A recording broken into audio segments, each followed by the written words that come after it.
Welcome back to Digital Rage. I'm Jeff, the producer here at Buyer Company. In this episode, we're talking about AI visibility. While traditional SEO fundamentals remain crucial for discoverability, the ultimate goal has shifted from securing a click to achieving visibility in AI environments. Here we go. Welcome to the deep dive. Look, if your success hangs on being seen online, you already feel it, right? The ground beneath the internet is shifting. Okay. We're not here saying, the internet's dead or anything like that. Yeah. But how people find you, how they check you out, how they decide. Well, that whole process has been completely scrambled by AI being, everywhere now. It's a huge shift, a really fundamental one.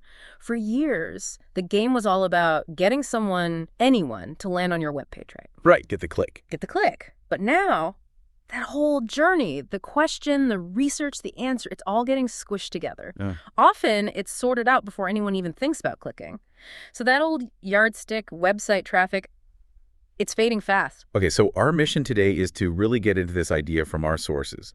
The visibility economy. The argument they make is pretty stark. Traditional SEO isn't over, but, well, what do we keep score? That's totally changed. Which leads to a big question for anyone who relies on being found online. If traffic isn't the main goal anymore, what are we aiming for? What's the new score? It's visibility. Simple as that, but also not simple at all.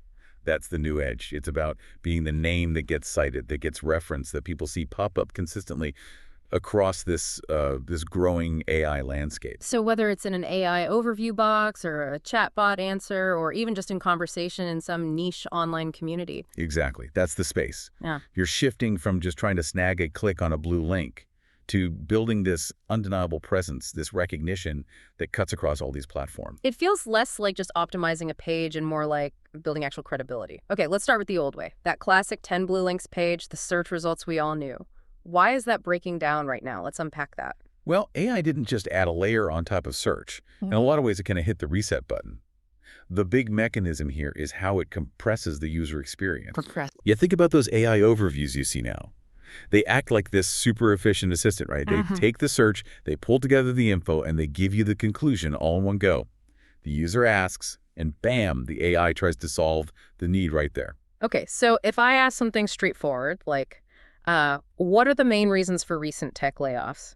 The AI gives me a neat summary, maybe lists a few sources, and I probably don't need to click anywhere else. Precisely. My need is met right there on the results page. And the data backs this up. Absolutely. That's why we're seeing this dramatic drop in traffic for those top-of-funnel, purely informational type questions. Why wade through 10 articles if the AI gives you a pretty confident summary up front? Right. So that path from having a question to getting an answer, maybe even finding a vendor, it's all fragmented now. It's not that linear funnel we always talked about. The AI answer layer just bypasses it. But hang on, if all that informational traffic just kind of evaporates into the AI summary, isn't that a disaster for, say, smaller creators or businesses, people who relied on that initial contact? That's a really important point, and it forces a tough strategic shift. Yes, the sheer volume game changes. You have to move up the value chain. Meaning you're not fighting for eyeballs on a basic definition anymore. You're fighting to be one of the sources cited in that AI answer. The goal shifts, right? From being one result in a million to being maybe one of the 2 or 3 trusted references the AI relies on. Okay, so SEO. SEO still gets you in the game, make sure the machines can read your site properly, understand the structure. Yes, exactly. SEO makes you discoverable, makes you structurally sound. But visibility, that's about earning the influence, getting inside the AI model, and ultimately influencing the user's perception. Got it. SEO is like the plumbing, making sure everything flows. Visibility is the end goal, being trusted enough to be quoted by the system that's answering the user's actual question. You nailed it. Okay, so that brings us to the foundation. You can't build visibility on shaky ground. What parts of classic SEO are still absolute must-haves? What can't we afford to ignore? Oh, the basics are non-negotiable. Maybe even more important now because AI models are really hungry for high-quality, well-structured input. So we're talking about solid technical structure, making sure your site's easy to crawl. Like site speed, mobile friendliness, that sort of thing. Yeah, all that. Plus clean information architecture, clear brand signals, and this is really strong semantic organization. Semantic organization. Let's dig into that. Before, that was mostly about helping Google figure out what keywords your page was about, right? Why doesn't AI care so much? Because AI models aren't just pattern-matching keywords anymore. They're trying to understand facts, relationships between concepts, trying to build a knowledge base. If your content is just a blob of text without clear structure. Without clearly defined ideas and facts. Exactly. If it's not semantically organized, the AI can't pull out definitive information with high confidence. Think about the difference between just a rambling blog post versus, say, a well-structured encyclopedia entry. Okay. The AI needs that structure to confidently say, this source says X, instead of just mushing your text together with 10 others. Precisely. It needs to trust you as a definitive source. It really sounds like Google's ranking systems and these AI models are starting to want the same things. They're both trying to figure out who's trustworthy, who's an expert, who has authority, but like on a massive computational scale. That's a great way to put it. It's like EEAT, expertise, authoritativeness, trustworthiness, but hardwired into the core logic. It's EEAT on steroids. Kind of. Search used to reward the web page that was optimized the best, that was often a technical win. AI is shifting to reward the most credible footprint overall. That's an authority win, and it goes way beyond just one page. Which leads to that killer question from the source material, the one that should keep marketers up at night. Are you just publishing random content, or are you actually contributing to the knowledge supply chain? Oof, yeah. That phrase, knowledge supply chain, it really reframes everything, doesn't it? It does. Because if your expertise only lives on your own website, how does an AI or even a person really verify it? How can it trust you without seeing some external validation? It can't, not with high confidence anyway. You have to be visible where the AI systems and the communities are learning and checking facts. If the machine doesn't see your ideas or your name discussed or referenced credibly outside your own little bubble, well, it's unlikely to bet on you as the definitive voice. Okay, so we need that external validation. This is where it gets really practical. What do teams actually do differently? How do you become citation-worthy? What does owning the answer layer look like day to day? It demands a pretty major shift, honestly, away from sheer volume and towards defensible quality. First big thing, the content itself. Stop churning out filler just to hit keywords. Easier said than done for some teams, right? Oh, for sure. It's a mindset shift. But you need to be publishing truly valuable original assets. Things like proprietary frameworks your company developed, industry benchmark reports based on your own data, original research people can cite, deep, comprehensive explanations that truly clarify a complex topic. So things that are genuinely new or uniquely synthesized. Exactly. These are the building blocks an AI can actually latch onto and reference with confidence. But hold on, if a company pivots hard towards just doing original research in these big, complex framework pieces, aren't they going to publish way less stuff overall? Doesn't that hurt their reach, especially for smaller, more niche queries? It's definitely a trade-off. You're trading broad, maybe low-value reach for deeper, high-value influence. The thinking changes. It's not about ranking for 100 random long-tail keywords anymore. It's about being the definitive source for maybe 5 core high-stakes concepts in your industry. You got it. The AI prioritizes certainty. It wants content that's so solid, so well-backed, that it feels safe citing it, minimizing its own risk of being wrong. That requires a high bar for credibility. Okay, high credibility content. But you also mentioned omnipresence earlier. Being active in places like Reddit or industry Slacks, how does that fit? Isn't that just like old school community management or link dropping?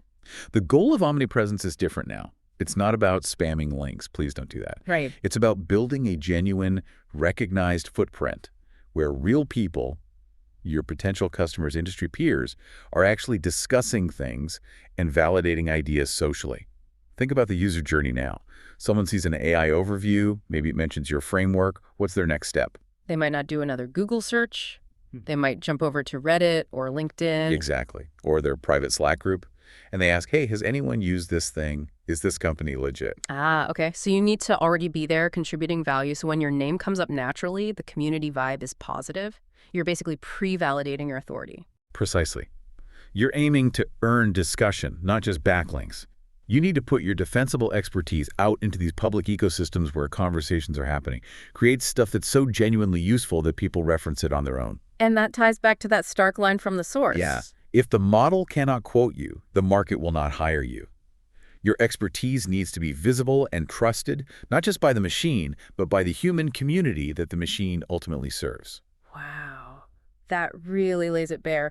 Okay, let's try and synthesize this. What's the core playbook here, the operating system for this visibility economy? It really boils down to 3 core pillars, all working together. 1, nail the foundations. Keep that technical SEO, the structure, the clarity, absolutely tight. Make it easy for machines to understand you. Pillar 1, solid foundation. Pillar 2, the content pivot. Create those citation-worthy assets, the frameworks, the research, the definitive explanations, stuff AI can confidently use. Pillar 2, citation-worthy content. And Pillar 3, strategic omnipresence. Build that influential footprint in the high-signal communities where your audience validates information and discusses ideas. Be part of the conversation. Foundation, content, community. And this means we have to measure success completely differently, right? Chasing keyword rankings alone is kind of missing the point now. Totally. You have to shift how you measure. Are you tracking where you're being cited? Are you monitoring the sentiment around your brand and ideas in key forums? Are you actually appearing in the AI overviews for your most critical concepts?